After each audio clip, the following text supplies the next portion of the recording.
যখন মাইনুদ্দিনের চরিত্র নষ্ট হয়ে যাবে, আল্লাহ পাকের রহমত তাদের কাছ থেকে চলে যাবে, এমনি এদেশ থেকে তারা পলায়ন করবে, এত চিন্তার প্রয়োজন হবে না।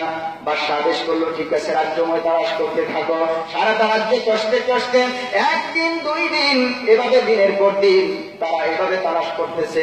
তালাশ করার পরে সর্বশেষ সিদ্ধান্তটা দিল বাদশা নামদার, এই পর্যন্ত আমরা তালাশ করে যতগুলো মানুষ পেলাম, যতগুলো মেয়ে মানুষ পেলাম, এর মধ্যে সবচাইতে বেশি সুন্দরী আপনার মেয়ে, আপনার মেয়েটা,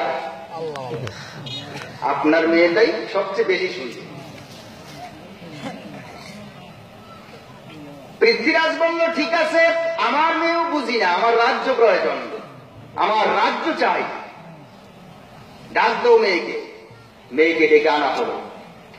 ডেকে আনার পর বলতেছে, মা, তোমার হাতে এই চাবি দিলাম, আমার রাষ্ট্রের চাবিটা তোমার হাতে দিয়ে দিলাম। মা, তুমি যদি ইচ্ছে করো রাজ্যটা আমার জন্য রাখতে পারো, ইচ্ছে যদি করো রাজ্যটা মাইনুদ্দিনের হাতে উঠায় দিতে পারো, তোমার হাতে আমি সব ক্ষমতা দিয়ে দিলাম। তোমার বাবার অস্তিত্ব নষ্ট হয়ে যাবে, 14 পুরুষের অস্তিত্ব নষ্ট হয়ে যাবে যদি মুসলমানদের হাতে ক্ষমতা চলে যায়।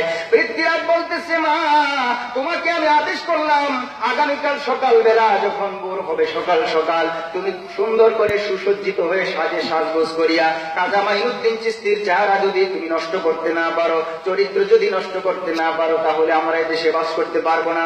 মেয়েটা বলতেছে, বাবা, আপনি আমাকে জন্ম দিয়েছেন, আপনি আমাকে বড় করেছেন, আপনার আদেশ আমি তামিল করবো, আমি হুকুম মানতে বাধ্য আছি, রাজি আছি, কাজে আমার জন্য কোনো চিন্তা করবেন না, আগামীকাল আপনার উদ্দেশ্য সফল হয়ে যাবে।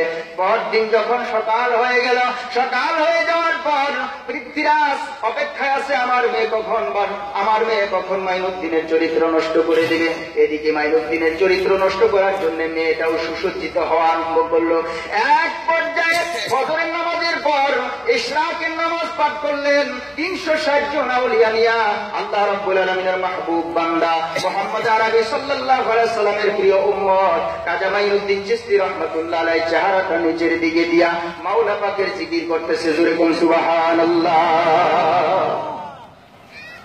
জিকির করতেছে, সুবহানাল্লাহ সুবহানাল্লাহ সুবহানাল্লাহ, আলহামদুলিল্লাহ আলহামদুলিল্লাহ আলহামদুলিল্লাহ, আল্লাহু আকবার আল্লাহু আকবার আল্লাহু আকবার, এইভাবে করে জিকির করে যাচ্ছে। জিকিরের পরে যখন জিকির করতেছে, মুসলমান ভাইরা, আমরা সবাই যদি জিকির করি আর জিকিরের আমল যদি আমরা চালু করি, আল্লাহ পাক আমাদের আত্মশুদ্ধি দান করবে, জোরে কোন সুবহানাল্লাহ। সবাই চায় যে আমরা জিকির করে নিজেদেরকে পরিশুদ্ধ করে নেই, নিজেদেরকে পরিবর্তন করে নেই, সবাই চায়, জোরে কোন ঠিক কিনা? এখন আমাদের জিকিরের মধ্যে কিছু ভেজাল আছে, সহি জিকির কি আর ভেজাল জিকির